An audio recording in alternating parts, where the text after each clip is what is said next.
हमारे पास application of derivatives का एक क्वेश्चन है, इसको पढ़ लेते हैं। The volume of cube is increasing at a rate of 9 cubic centimetre per second. ठीक है, हमें rate of change of volume दिया हुआ है 9 cubic centimetre per second. How fast is the surface area is increasing when the length of an edge is 10 centimetre. ठीक है, देखो बहुत ईजी सा क्वेश्चन है। सबसे पहले तो मैं आपको एक रेफरेंस देने के लिए क्यूब बना लेता हूँ। यहाँ पे हमें क्यूब दिया हुआ है क्योंकि ठीक है, ये हमने यहाँ पे एक क्यूब बना लिया थोड़ा गंदा सा। ठीक है, यहाँ पे हम इसको साइड को हम एक्स नाम दे देते हैं। देखो क्यूब की सारी साइड तो सेम होगी तो एक्स एक्स एक्स। हमारा यहाँ पे वॉल्यूम, लेंथ और ब्रेड्थ सेम होगा। वॉल्यूम क्या बोल रहा हूँ, हाइट लेंथ और ब्रेड्थ हमारा सेम होगा। ठीक है, तो देखो यहाँ पे हमें सबसे पहले क्या दिया हुआ है, the volume of cube is increasing at rate of 9 cubic centimetre. ठीक है, तो dv/dt हमें यहाँ पे दिया हुआ है। ये तो आपको पता होगा, हम rate of change of volume निकाल रहे हैं विद रिस्पेक्ट टू टाइम। हमें क्या दिया हुआ है, अगर हमें दिया हुआ है 9 क्यूबिक सेंटीमीटर पर 9 क्यूबिक सेंटीमीटर पर सेकेंड। ठीक है, हमें दिया हुआ है। अब हम यहाँ पे क्या करेंगे, देखो सबसे पहले तो हमें निकालना है surface area, rate of change of surface area. जब हमें एच दी हुई है हमें 10 सेंटीमीटर, तो एक्स हमें जब 10 सेंटीमीटर दिया हुआ है तब rate of change of surface area हमें निकालना है। तो सबसे पहले देखो वॉल्यूम क्या होती है, वॉल्यूम देखो सबसे पहले इन क्वेश्चन में आप क्या किया करो, जो आपको रेट ऑफ चेंज ऑफ दिया हुआ है ना, पहले उसका फॉर्मूला लिख लो। जो आपको जैसे सिलेंडर दिया हुआ है तो उसकी वॉल्यूम लिख ली, जैसे क्यूब दिया हुआ है उसकी वॉल्यूम लिख ली। जिसका आपको रेट ऑफ चेंज ऑफ, जैसे आपको rate of change of volume दिया हुआ है, अगर यहाँ पे आपको rate of change of surface area दिया होता तो आप सरफेस एरिया पहले आप लिखते हैं और फिर उसको डिफरेंशिएट करते हैं।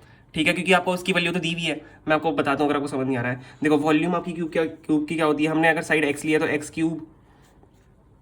ठीक है, और यहाँ पे चलो साथ में सरफेस एरिया भी लिख लो। सरफेस एरिया को मैं ऐसे डिनोट कर रहा हूँ। सरफेस एरिया आपका क्या होता है 6x²। अब देखो सबसे पहले आपको क्या करना है, हम डिफरेंशिएट करेंगे वॉल्यूम को। ठीक है, तो मैं यहाँ पे लिख देता हूँ डिफरेंशिएटिंग वॉल्यूम। देखो मैं यहाँ पे शॉर्ट में लिखा, आपको पूरा लिखना है एग्जाम में। यहाँ पे देखो शॉर्ट में चल जाता है क्योंकि मैं आपको समझा रहा हूँ। अब देखो वॉल्यूम को हम डिफरेंशिएट करेंगे तो आपका वॉल्यूम है एक्स क्यूब, तो हम यहाँ पे डिफरेंशिएट कर लेते हैं dv/dt। अब देखो dv/dt आ गया ना यहाँ पे, क्योंकि हम टाइम के रिस्पेक्ट में करेंगे। ठीक है, तो यहाँ पे dv/dt की हमें वैल्यू दी हुई है तो हम यहाँ पे पुट आराम से कर सकते हैं इसको। तो dv/dt हमारा x क्यूब है, तो हम इसमें अब देखो डिफरेंशिएट में क्या होगा, 3 नीचे आएगा और x की एक पावर कम हो जाएगी 3x²। अब देखो विद रिस्पेक्ट टू अगर टाइम हो रहा था हम यहाँ पे dx/dt भी लिखेंगे। ठीक है, इतना आपको हो पाता होगा। अब देखो यहाँ पे dv/dt की वैल्यू हमें वैल्यू दी हुई है तो हम dx/dt की यहाँ से वैल्यू निकाल सकते हैं। हाँ बिल्कुल, देखो निकाल सकते हैं। dv/dt का हमें क्या दी हुई है, 9 दी हुई है।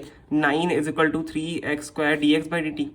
तो हम यहाँ से dx/dt की वैल्यू निकाल लें तो dx/dt आपका यहाँ से क्या हो जाएगा, आपका 3x² यहाँ पे नीचे जाएगा तो 9/3x², यही हो जाएगा। अब देखो हम ऐसे 3 और 9 से काट सकते हैं, यहाँ पे आपका हो जाएगा 3/x²। ठीक है, तो मैं यहाँ पे लिख देता हूँ dx/dt = 3/x²। आपका यहाँ पे आ गया। अब देखो dx/dt हमने क्यों निकाला, ये बहुत इंपॉर्टेंट है dx/dt निकालना। इससे तो हो, इससे होगा क्वेश्चन सॉल्व, और किसी से हो नहीं सकता। देखो सरफेस एरिया आपको क्या दिया हुआ है 6x²। अब हम लिखेंगे यहाँ पे सरफेस एरिया और हम डिफरेंशिएट करेंगे सरफेस एरिया को। तो मैं यहाँ पे लिख देता हूँ नाउ डिफरेंशिएटिंग सरफेस एरिया। ठीक है, तो हम करेंगे ds/dt। सरफेस एरिया ds/dt हमने यहाँ पे कर लिया। रिस्पेक्ट टू अगर टाइम है तो आपका सरफेस एरिया क्या है 6x² है। ठीक है, सरफेस एरिया आपका 6x² है तो 2 नीचे आएगा तो 12x हो जाएगा आपका सरफेस एरिया, और यहाँ पे dx/dt भी आएगा। अब आपको पता चला मैंने dx/dt क्यों निकाला था, क्योंकि हमें dx/dt निकालना है, इसलिए हमको dx/dt यहाँ पे पुट करना पड़ेगा, जो है हमारा 3x², 3/x², सॉरी। तो हम यहाँ पे पुट करेंगे 12x। ठीक है, अपॉन, देखो dx/dt है तो आपका यहाँ पे 3/x² हो जाएगा। समझ में आया आपको, मैंने 3/x² से इसको मल्टीप्लाई कर दिया क्योंकि यहाँ पे dx/dt था 12x × 3x/3/x²।